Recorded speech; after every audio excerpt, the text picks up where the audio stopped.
Olá, camaradas do terceiro ano do ensino médio do Colégio Master Goiânia.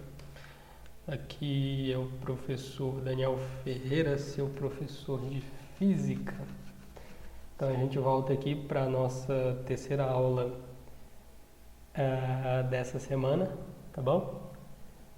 Das outras duas aulas a gente tratou das leis de Newton e eu prometi para vocês que trataria e explicaria o que era força. E aqui a gente vai fazer um estudo das forças, tá bom? Então vamos à nossa aula.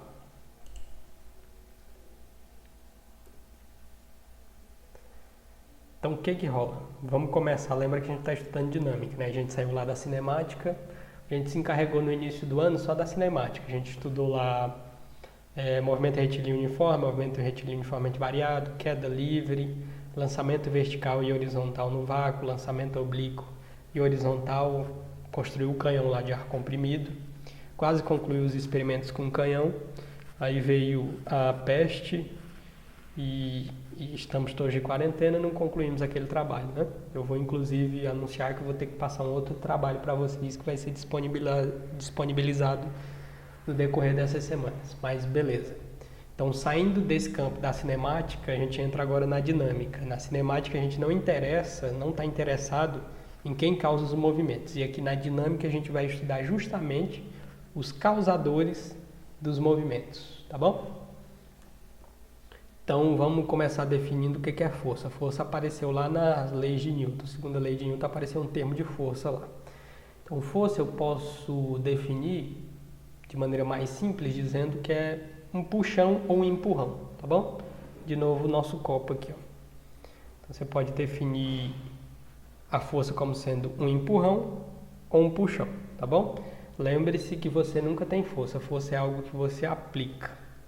Outra maneira de dizer isso, uma maneira mais elegante, ou dizer que é mais elegante. Então, você pode dizer que força é o agente físico capaz de alterar ou não o estado de repouso ou de movimento uniforme de um corpo material. Por que eu coloquei esse ou não aqui? Porque pode ocorrer dessa força não conseguir vencer as outras forças. Então, tem que ser uma força resultante diferente de zero para poder vencer e resultar num movimento, tá bom? Uma terceira maneira ainda de definir força, todas as três frases aqui dizem a mesma coisa, mas ditas de maneiras diferentes para você internalizar melhor. Então você pode dizer que força é a interação capaz de alterar ou não o estado de movimento ou repouso de um corpo, que é muito parecida com essa outra aqui. Certo? Então está aí definido em abstrato o que é a força. Eu coloquei duas figuras aqui para exemplificar. A formiga, por exemplo, está aplicando força num galho aqui, que provavelmente é muito mais pesado que ela, e ela aplica força aqui, certo? Botei um elefante aqui porque alguém pode dizer que o elefante tem força. Na verdade, ele não tem força, porque, de novo, força não é algo que você tem e guarda no bolso, é algo que você aplica em alguma coisa. Então, a gente pode dizer que o elefante, que é um animal muito grande, consegue aplicar muita força, certo? A observação que a gente já tinha percebido lá das leis de Newton é que a força é uma grandeza física de natureza vetorial. Isso significa que ele tem um módulo, direção e sentido. Nunca se esqueça disso, tá bom? Módulo é a quantidade, é o número, o tamanho da força, por exemplo, 100 newtons, 50 newtons, isso é o módulo. Direção e sentido são a natureza espacial que essa coisa ocupa, tá bom? Isso a gente vai ver com mais detalhe agora, mais para frente. Quais são os tipos de força que a gente vai estudar aqui? A primeira delas, eu elenquei dessa maneira aqui, tá bom? Ainda tem a força de atrito que vai aparecer mais para frente. Então, mas a primeira delas é a chamada força normal. Força normal é uma força que tem uma característica única. Ela faz 90 graus com a superfície de contato em questão. Por exemplo, suponha essa superfície aqui. Qual é a força normal essa superfície? Seria uma força aqui, ó, 90 graus. E se a superfície se inclina, a força inclina junto, sempre fazendo 90 graus com essa superfície. Então, a característica da força normal é fazer 90 graus com a superfície de contato dela, tá bom? A gente usa a letra N para representar a força normal. Segundo é a força de tensão ou tração. São as forças que aparecem em cabos ou cordas, quando você está puxando alguma coisa, certo? E aparece sempre na direção do puxão, quando você vocês que são aqui do Goiás, que são acostumados a pegar boi no laço, quando você laça um boi e puxa, você está aplicando forças de tração, tá bom? Terceiro tipo de força é a chamada força elástica. A gente vai ver alguns exemplos aí mais para frente. Força elástica é aquela aplicada em molas. Molas ou elásticos, coisas que são tensionadas e voltam ao seu estado inicial. Coisas que se restituem ao seu estado inicial. O exemplo é uma mola. Se você puxar demais, evidentemente que relaxa a mola. Estou dizendo até não relaxa a mola. Você puxa, ela restitui. E o quarto tipo de força é a chamada força peso, que é a mais comum para todos. A força peso aponta não para baixo, mas para o centro do planeta ou do objeto que você tiver nele. Por exemplo, você está na Lua, o seu peso na Lua aponta para o centro da Lua, tá bom? Por causa da simetria esférica que a gravidade dá para as coisas, certo? Aqui tem um carro exemplificando essas forças. Aqui vai ter também a explicação detalhada de cada um, mas aqui no desenho eu botei um carro das Nações Unidas que está, por exemplo, puxando uma pedra. A força de tração aparece para lá, no sentido do puxão. A força normal é a força de contato da pedra com o solo, aparece para cima, e a força peso aparece apontando para o centro da Terra. Então, por exemplo, para haver esse movimento aqui, esse ventinho aqui atrás do carro, a força de tração tem que vencer todas essas outras forças. Aqui está, inclusive, se houvesse movimento mesmo, desenhado errado, porque esse vetor da tração teria que ser maior para vencer esses outros dois. Tá bom? Na verdade, geralmente, a força peso com a força normal se anula, tá bom? A gente vai ver isso com detalhes se isso realmente ocorre nos exercícios. Então vamos discretizar cada exemplo que eu dei ali para vocês. A força normal, como eu disse, a força normal é uma força que é uma força de resposta ao contato. Por exemplo, essa maleta está em cima de uma mesa, a força normal aparece, é a força que a superfície da mesa faz na maleta. Ela aparece para cima, tá aqui, ó, N.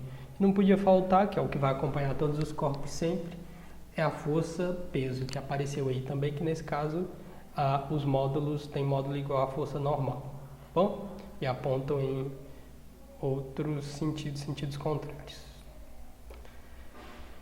A força de tensão ou tração, trouxe duas figuras. A força de tração aparece aqui num fio que está puxando o balde, então ela no sentido do puxão de novo, ó, aponta ali.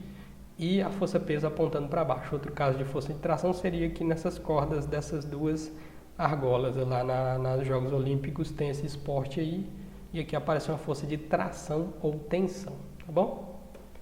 Beleza. E força elástica. Exemplos de força elástica aqui, para ver se fica claro. Força elástica a gente vai usar o F e o EL. Força elástica. Então, de novo, força elástica é aquela que ocorre em molas ou elásticos, porque eles têm a propriedade de restituírem ao estado original, tá bom? E fazer um movimento harmônico. Aqui tem um exemplo, nas primeiras duas figuras A e B a gente tem um exemplo. A mola estava na posição x0, que é o estado natural dela, e já dando spoiler, daqui aparece depois uma equação chamada lei de Hooke. Lei de Hooke vai me dar a relação entre força, constante de mola e dilatação da mola, tá bom?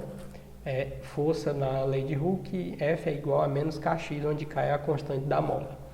Para você se situar no tempo, historicamente, o Hooke, esse tal de Hooke, era inglês também, era contemporâneo do Isaac Newton. Segundo a história, eles eram inclusive inimigos mortais.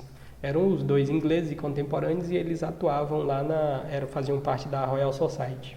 Era uma academia, uma sociedade científica inglesa lá, onde o pessoal se reunia. Mas voltando à vaca fria aqui, conforme nosso camarada Diego diria, né? O que acontece? Então você tem a mola aqui no estado natural com o tamanho x0 e eu coloco um peso, certo? P que aponta sempre para onde? Nunca esqueça disso. O peso de um corpo aponta sempre para o centro do planeta. Por isso que você fica sempre 90 graus com a terra que você está pisando. Se não fosse, você andaria assim, torto, certo? Ok. Então, o que aconteceu aqui? Ó? Quando eu coloco um peso, a mola tensiona da posição x0 até uma posição xn, certo? E existe um coeficiente de dilatação para cada mola, ok? Isso a gente vai ver no decorrer desses cursos aí. Então, você pode tensionar a mola. Ocorre que se você solta esse objeto, provavelmente ele vai volta à posição original, vem e fica oscilando. Isso tudo a gente pode estudar matematicamente. Segundo caso são as figuras A, B e C, que estão, nesse caso aqui você estava considerando coisas na vertical e aqui na horizontal. Aqui eu tenho o estado original da mola, ela não está tensionada, está no estado original. Aí o que eu fiz? Apliquei uma força nesse bloco, certo? Contrária à mola. O que aconteceu? Tensionou a mola e apareceu uma força elástica contrária a essa minha força aqui, ó, empurrando a mola. Então, a mola me empurrou e a minha tendência, se eu não fizer uma força maior do que essa, é dela me jogar de volta, certo? Nesse caso a gente chama de compressão da mola. Eu comprimi a mola e a mola me empurra. O caso C é para uma mola distendida. Eu puxei a mola. Quando eu puxo muito a mola, a tendência dela é me puxar de volta. Então a gente chama de mola distendida. E a força elástica aparece nesse outro sentido, tá bom? Contrário a essa força do puxão que eu realizei ali no bloco. Tudo bem? E por último, o último caso é a força peso, muito conhecida de vocês, isso que eu já venho dizendo há muito tempo. O peso aponta sempre para o centro do planeta, que está na América do Sul, porque eu escolhi aqui, porque eu sou nacionalista, então eu escolhi logo o Brasil aqui, mas brincadeiras à parte, é sempre para o centro do planeta, tá bom? Então se você tem um objeto aqui que está no hemisfério norte, no polo norte, ele é acima do polo norte, o peso desse objeto, por exemplo, um satélite, aponta para o centro do planeta. Se você está numa região ali por rumo das Austrálias, para Cabo das Tormentas, ou Cabo ali no pé da África, os cabas chamam de Cabo da Tormenta, que as águas lá são tensas, o peso, a força-peso desse corpo vai apontar para o centro do planeta, tá bom? E, por exemplo, se você está aqui desse outro lado aqui, já no vasto oceano aqui, o peso desse satélite aqui vai apontar de novo para o centro da Terra. Como curiosidade para vocês, nessas regiões aqui onde o mar é vasto, o ser humano mais próximo que passa aqui são os seres humanos que estão na Estação Espacial Internacional, que fica girando em torno da Terra e tem astronautas lá, um bocado de astronauta. Aí, quando eles passam por aqui, eles são os seres humanos mais próximos dessa região de mar aqui. O resto estão nos continentes e nas ilhas. Então eles ficam, acho que 400 quilômetros aqui. O ser humano mais próximo vai estar coisa de 10 mil, 6 mil quilômetros. Fica aí como informação cultural para vocês. Tá bom? E aqui está uma chargezinha para a gente analisar uma situação aí da dinâmica e das leis de Newton. O famoso Garfield. Então, porque algumas vezes a inércia é associada à preguiça. Essa é a questão do quadrinho do Garfield. Diz assim, o sujeito chega e diz aqui, você é preguiçoso. E ele responde, não, estou conduzindo uma experiência científica. O sujeito diz, preguiçoso. Ele responde, estou testando a primeira lei da física. Ele está se referindo à primeira lei de Newton. O sujeito responde, preguiçoso, preguiçoso, preguiçoso. Ele responde, qual seja essa lei? Corpos em repouso tendem a permanecer em repouso. Ele está anunciando aí a primeira lei de Newton, a nossa famosa lei da inércia que a gente já viu, tá bom? E assim a gente conclui essa aulinha que era só para dar ali uma explanada no que é força para você não conseguir confundindo aí no dia a dia força com qualquer outra coisa. Beleza? Muito obrigado pela sua atenção, bons estudos, fiquem em casa e até a próxima. Um forte abraço a todos.